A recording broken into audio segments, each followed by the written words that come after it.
Press के साथियों को आपके माध्यम से पूरे देश और प्रदेशवासियों को मैं रामनवमी की बहुत बहुत बधाई और शुभकामनाएं देता हूं।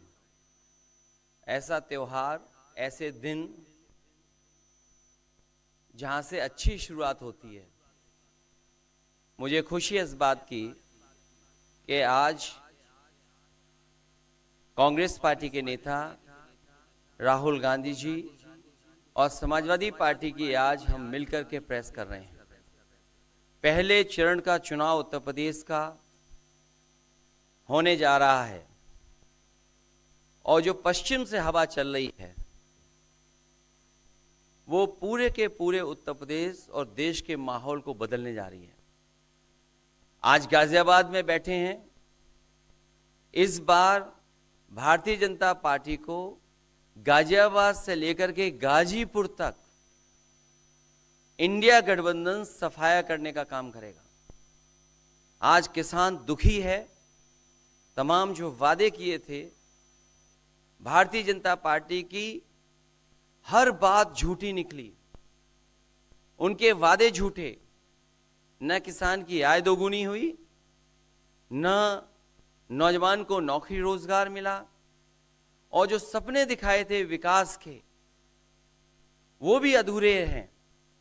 जो इनका नैतिकता का बुलबुला था वो भी टूट गया।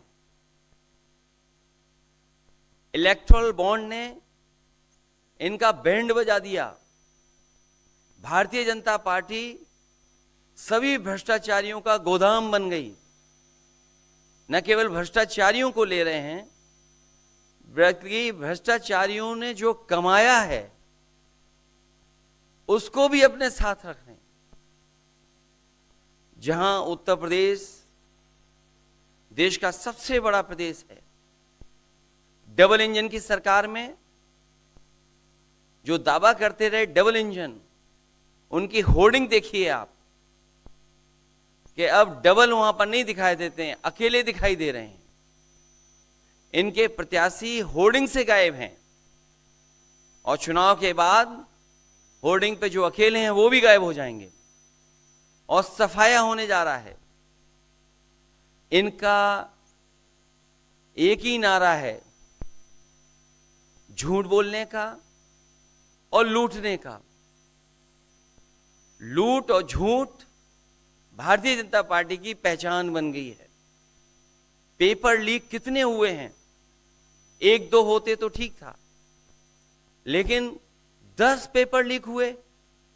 और मैंने कई मौकों पर वो बात बताई कि अगर एक परिवार के हम केवल 3 सदस्यों को मान लें, जिस व्यक्ति ने परीक्षा लिखने की तैयारी की, जो परीक्षा नहीं दे पाया पेपर लीक के कारण, और उसके मां बाप को अगर हम जोड़ लें तो ऐसे 60 लाख नौजवान हैं।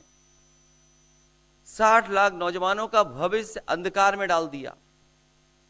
और अगर 60 लाख का गुणा करें हम 3 से, 1 करोड़ 80 लाख, और 1 करोड़ 80 लाख को अगर हम डिवाइड कर दें 80 लोकसभाओं से, तो भारतीय जनता पार्टी का 2,25,000 वोट हर लोकसभा में कम हुआ है। इसलिए एक भी वोट बट ना पाए। जहां हमें मतदान करना है वहीं मतदान के दिन हमें सावधान भी रहना है। अगर हम सावधान रह करके मतदान करेंगे और अपने बूथ की चौकीदारी करेंगे तो भारतीय जनता पार्टी का सफाया होगा। आने वाले चुनाव में, ये देश का चुनाव है, देश की जनता बदलाव चाहती है और बदलाव की हवा पश्चिम से उत्तर प्रदेश से चल रही है। और मुझे पूरा उम्मीद है आने वाले समय में इंडिया गठबंधन और नई सरकार देश में दिखाई देगी। शुक्रिया अखिलेश जी। राहुल जी।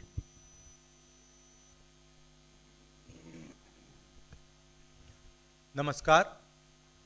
रामनवमी की आप सबको, देश को बहुत बहुत शुभकामनाएं। ये चुनाव विचारधारा का चुनाव है।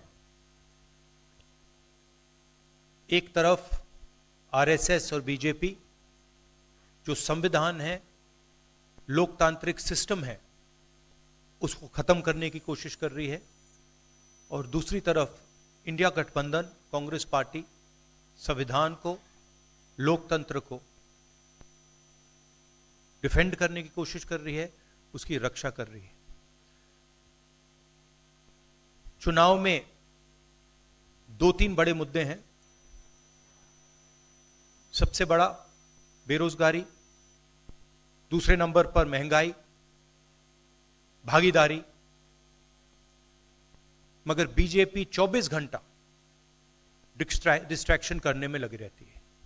कभी प्रधानमंत्री समुद्र के नीचे चले जाते हैं, कभी आसमान में सी प्लेन पे चले जाते हैं, मगर जो मुद्दे हैं उनके बारे में ना प्रधानमंत्री ना बीजेपी बात करती है।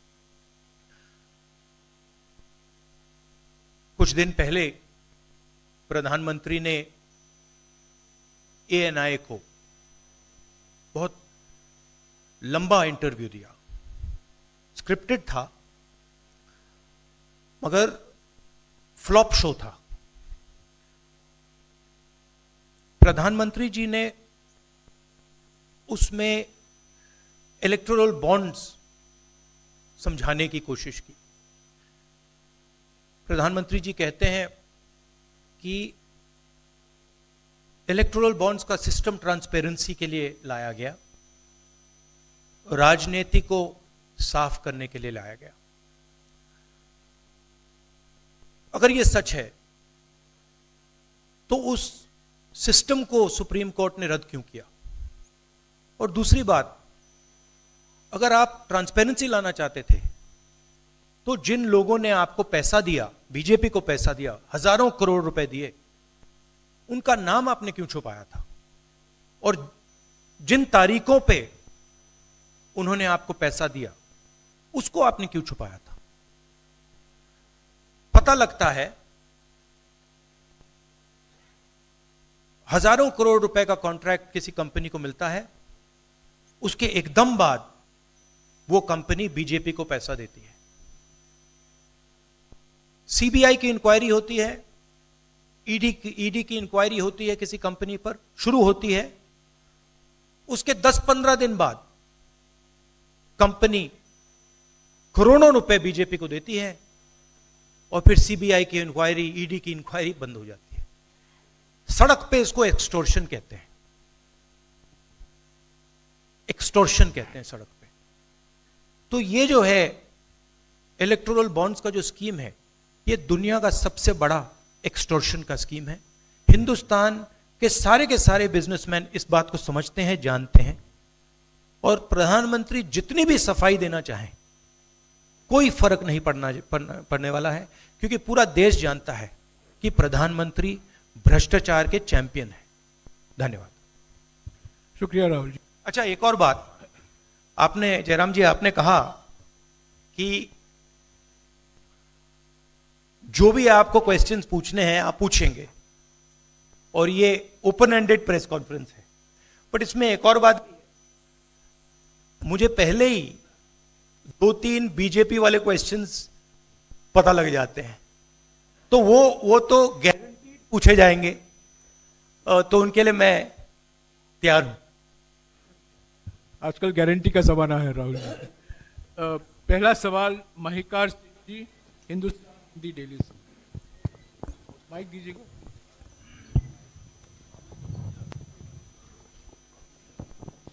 राहुल जी, स्वागत है आपका।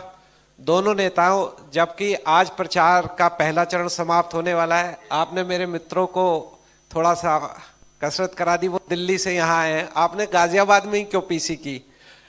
यूपी और दिल्ली छोड़ के गाजियाबाद में पीसी हो रही है। दूसरा सवाल ये है राहुल जी से कि लोग तो गुजरात छोड़कर पीएम बनने के लिए बनारस आते हैं, आप बाय नाइट चले गए, तो क्या अमेठी या रायबरेली से आप लड़ेंगे? ये बीजेपी वाला क्वेश्चन है, ये पत्रकार का सवाल। पहले ही opening ball BJP question. Very good, शाबाश।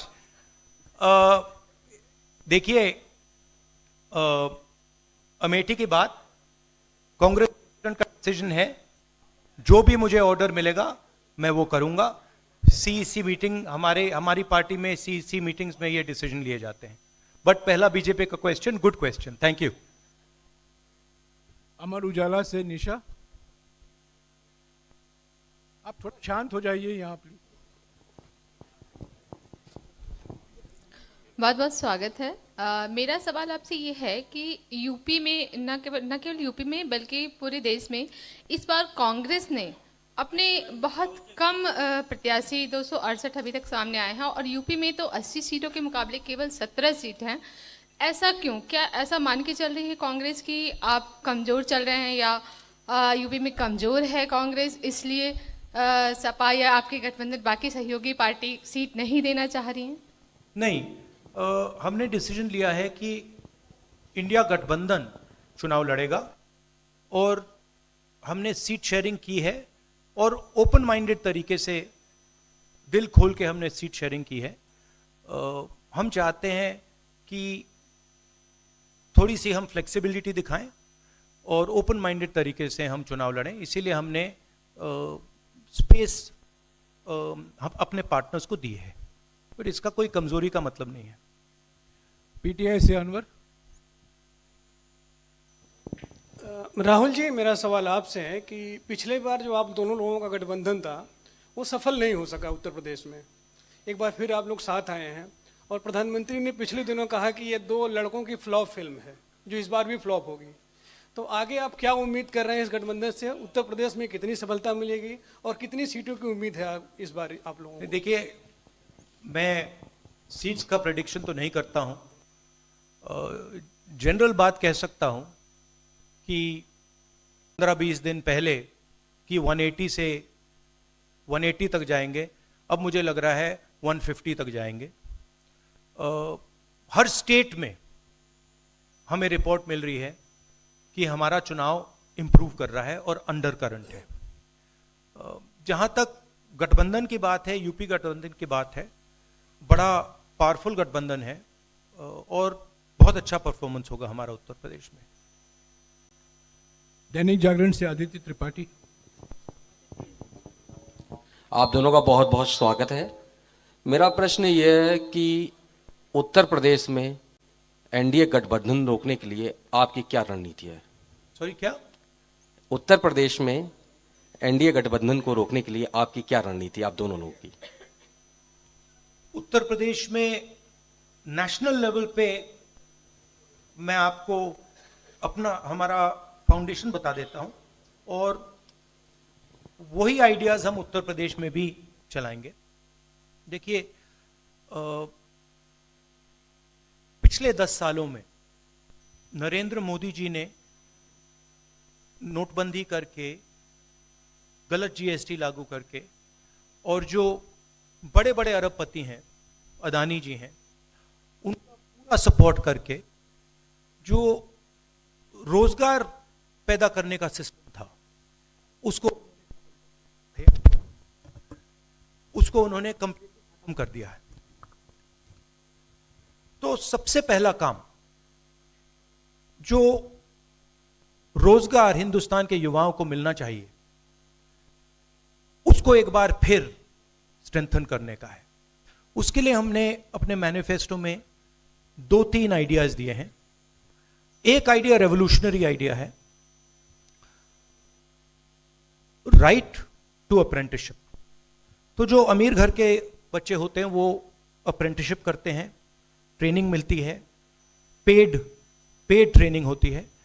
तो हमने डिसाइड किया है कि हिंदुस्तान के उत्तर प्रदेश के सब ग्रेजुएट्स को, डिप्लोमा होल्डर्स को हम अप्रेंटिसशिप का अधिकार देंगे। जो भी अप्रेंटिसशिप करना चाहेगा उसको प्राइवेट सेक्टर में, पब्लिक सेक्टर में, सरकार में अधिकार मिलेगा, अप्रेंटिसशिप का अधिकार मिलेगा, ट्रेनिंग होगी और 1 लाख रुपए साल का, 8,500 रुपए महीने का उस युवा के बैंक अकाउंट में हम डालेंगे। और ये करोड़ों युवाओं के लिए हम अधिकार दे रहे हैं। इससे एक ट्रेन्ड मैन पावर तैयार होगा, प्राइवेट कंपनीज को भी इसका फायदा होगा, सरकार को भी इसका फायदा होगा और एक प्रकार से युवाओं के लिए ये एक जॉब मार्केट में एंट्री का सिस्टम हो जाएगा। दूसरी चीज 30 लाख सरकारी रोजगार हैं जो नरेंद्र मोदी भर नहीं रहे हैं, वो वैकेंसीज हम युवाओं को देने जा रहे हैं। पेपर लीक की बात हुई है, उसके लिए हम कानून बनाएंगे, उसको हम खत्म कर देंगे। तो ये बात हुई युवाओं की। एक और हमारा आइडिया, क्रांतिकारी आइडिया, और ये उत्तर प्रदेश की महिलाओं को बहुत फायदा मिलेगा इससे। हर गरीब परिवार की हम लिस्ट बनाएंगे और हर गरीब परिवार में से हम एक महिला को चुनेंगे और उसके बैंक अकाउंट में महीने के 8,500 रुपए, साल के 1 लाख रुपए सरकार हर महीने बैंक अकाउंट में डालने जा रही है। किसानों की बात, किसान सिर्फ 2 चीजें मांग रहा है। नरेंद्र मोदी से 10 साल मांगा, हमें सही दाम दिलवा दीजिए, और जैसे आपने 16 लाख करोड़ रुपए, मतलब 24 साल का मनरेगा आपने अदानी जैसे लोगों का माफ किया, वैसा ही आप हमारा भी माफ कर दीजिए। और नरेंद्र मोदी मना करते हैं, उन पे फायरिंग करवा देते हैं, उनको डरा देते हैं। तो हमने लीगल एमएसपी का निर्णय ले लिया है। हिंदुस्तान में पहली बार लीगली गारंटीड एमएसपी होगी और हम उनका, किसानों का कर्जा माफ करने जा रहे हैं। यही मेन मुद्दे हैं चुनाव में। बीजेपी का मैनिफेस्टो देखेंगे तो उसमें आपका उसका जो फाउंडेशन है, 2 चीजें हैं। एक कि वो शायद 10-15 साल बाद ओलंपिक गेम्स इंडिया लाएंगे, और दूसरा 1 या 2 व्यक्तियों को वो चांद पे पहुंचा देंगे। तो ये बेसिकली चुनाव चल रहा है। शुक्रिया राहुल जी। अगले 3-4 सवाल आप कृपया अखिलेश जी से पूछेगा। ANI से शालिनी।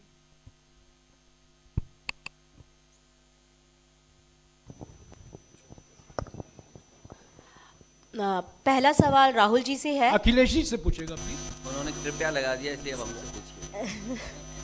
दोनों से पूछूंगी सर। पहला सवाल राहुल जी से है, जैसे कि पीएम ने कहा है कि मैं देश बचा रहा हूं, लेकिन इंडिया अलायंस जो है वो परिवार बचा रहा है, इस पर क्या कहेंगे सर? और जो दूसरा सवाल, सेकंड बीजेपी क्वेश्चन।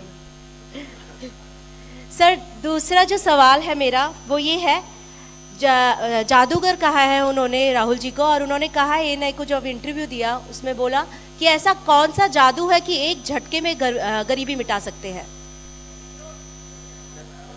मैं जानना चाहता हूं ऐसा कौन सा जादू है कि एक झटके में गरीबी मिटाई जा सकती है। तो ये मेरा सवाल दोनों से है। नहीं, दोनों से है। मैं धन्यवाद देता हूं, आप लोगों ने सवाल पूछे। हालांकि कुछ सवाल आपने राहुल जी से पूछे थे। एनडीए को पीडीए हराएगा, एनडीए को पीडीए हराने जा रहा है, एनडीए को पीडीए हराने जा रहा है। और जहां तक सवाल परिवारवाद की बात है, आज नवरात्र है, आज शुभ दिन है। भारतीय जनता पार्टी के लोग संकल्प लें कि ना किसी परिवार वाले को टिकट देंगे और ना किसी परिवार वाले से वोट मांगेंगे। और गाजियाबाद में कार्यक्रम इसलिए किया है क्योंकि हम दोनों लोगों ने संकल्प लिया है। वो तो इंडिया गठबंधन का नाम भी ठीक से नहीं ले पाते हैं। INDI ये तो इंडिया होता है, इंडी कब से हो गया? यहां से सफाया होगा गाजीपुर तक। जो 14 में आए थे वो 24 में चले जाएंगे, और यूपी वाले स्वागत भी अच्छा करते हैं। और इस बार तो ढोल नगाड़ा और सब कुछ की तैयारी है। इस बार विदाई भी बहुत शानदार होने जा रही है। हाँ, टाइम्स नाउ भारत। रंजीता, अखिलेश जी से। जो आपने जो गरीबी को एक झटके में मिटाने की बात की, देखिए ये कोई नहीं कह रहा है कि गरीबी को एक झटके में मिटाया जाएगा। हम ये कह रहे हैं कि गरीबी को गहरी चोट पहुंचाई जा सकती है। और तरीके मैंने आपको बताए हैं। नरेंद्र मोदी जी ने पूरा का पूरा फोकस 22 लोगों पे किया है, 22-25 लोगों पे किया है। आज की सच्चाई है कि 22 लोगों के पास उतना धन है जितना 70 करोड़ लोगों के पास है। गरीबी का यह भी कारण है कि नरेंद्र मोदी जी ने सारा का सारा धन कॉन्सेंट्रेट कर दिया है, 20-25 लोगों को पकड़ा दिया है। मैं जाति जनगणना की बात कर रहा हूं और मैंने ये बात बहुत बार उठाई है। भागीदारी की बात होती है। हिंदुस्तान के किसी भी इंस्टीट्यूशन में आपको ना पिछड़े वर्ग के लोग मिलेंगे, ना दलित मिलेंगे, ना आदिवासी मिलेंगे, ना गरीब जनरल कास्ट के लोग मिलेंगे। मैंने मीडिया के बारे में बात उठाई। मीडिया में आपको बड़े बड़े एंकर्स दिखते हैं। आपको मीडिया की कंपनीज के मालिक की लिस्ट निकालिए, आपको दिख जाएगा कि उधर ना एक पिछड़ा मिलेगा, ना एक दलित मिलेगा, ना एक आदिवासी मिलेगा। तो हम क्रांतिकारी काम करने जा रहे हैं। जाति जनगणना, महिलाओं को गरीब महिलाओं को 1 लाख रुपए, युवाओं को अप्रेंटिसशिप का कानून, अप्रेंटिसशिप का अधिकार, उनके बैंक अकाउंट में 1 लाख रुपए, किसानों को एमएसपी। तो ये सब गरीबों को पैसे देने के तरीके हैं। नरेंद्र मोदी जी ने पिछले 10 साल में गरीबों को कुछ नहीं दिया। तो ये हम करने जा रहे हैं। हाँ रंजीता, अखिलेश जी से। हाँ, अखिलेश जी से ही सवाल है। राहुल जी ने अभी जितनी भी चीजें कही, अखिलेश जी से नहीं, मैं सवाल पहले जितनी भी चीजें कही वो तमाम चीजें कांग्रेस के घोषणा पत्र में है। क्या इंडिया गठबंधन का अपना कोई साझा जो है वो मैनिफेस्टो होगा? अखिलेश जी, क्या जो राहुल जी कह रहे हैं क्या वही तमाम चीजें सपा की भी है या सपा कुछ अलग भी घोषणाएं कर रही है चुनाव में? इंडिया गठबंधन नई उम्मीद है और जैसा कि राहुल जी ने कहा कि उनके मैनिफेस्टो में बहुत सारी चीज़ें हैं जिससे गरीबी दूर की जा सकती है। उसी से जोड़ कर के मैं ये कहना चाहता हूँ कि जिस समय हमारा देश का किसान खुशहाल हो जाएगा, जिस दिन देश के किसान को अपनी लाभकारी मूल्य मिलने लगेगा फसल का, और मैं समझता हूँ जितने भी राजनीतिक दल हैं और खासकर जो इंडिया गठबंधन के साथी हैं वो ये बात कह रहे हैं कि हम एमएसपी की गारंटी देंगे या किसानों को लाभकारी मूल्य देंगे, और जिस दिन भारत सरकार किसानों की आय बढ़ा देगी, गरीबी दूर होना शुरू हो जाएगी। और मैं कई मौकों पर कह रहा हूं कि जाति जनगणना भी एक हमारा मुद्दा है। बिना सामाजिक न्याय के, बिना जाति की गैर बराबरी खत्म किए हुए हम अपने समाज को आगे नहीं बढ़ा सकते। और जैसा राहुल जी ने कहा कि खुशहाली के लिए जाति जनगणना जरूरी है, तो जाति जनगणना, सामाजिक न्याय और पीढ़ी की लड़ाई को लेकर के हम चलेंगे। उससे गरीबी भी दूर होगी और मान सम्मान भी मिलेगा। हाँ विक्रांत, एक चीज और देखिए, ये जो हमारा मैनिफेस्टो है ये जरूर कांग्रेस पार्टी का मैनिफेस्टो है, मगर इसमें जो आइडियाज हैं वो इंडिया गठबंधन उनकी आइडियोलॉजी के आइडियाज हैं। और अगर समाजवादी पार्टी का कोई सजेशन हो या किसी और भी इंडिया गठबंधन की पार्टी का सजेशन हो, उसको हम सब ऑन बोर्ड करेंगे।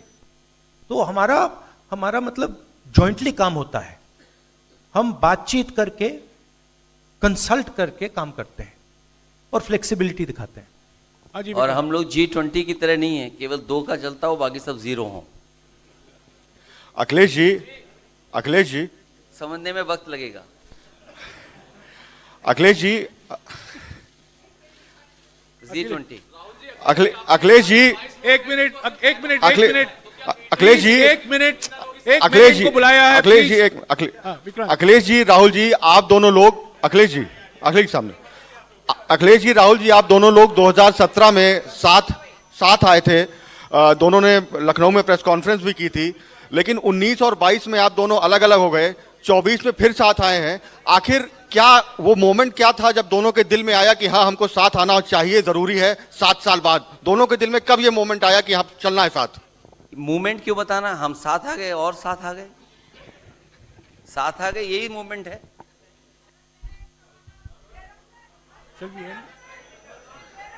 साथियों, अभी दोनों नेताओं को जाना है। आशा है ये कार्यक्रम आपको पसंद आया होगा। इस वीडियो को ज़्यादा से ज़्यादा शेयर करें, लाइक करें और कमेंट करके बताएं आपकी राय क्या है। और अगर आपने हमारा यूट्यूब चैनल अभी तक सब्सक्राइब नहीं किया है तो तुरंत इसको सब्सक्राइब कर लीजिए और बेल आइकन भी दबा दीजिएगा ताकि अगली जब वीडियो अपलोड हो तो आपके पास इसका नोटिफिकेशन पहुंच सके। और अगर आपने हमारा फेसबुक पेज फॉलो नहीं किया है, फेसबुक पेज को भी फॉलो करें। धन्यवाद।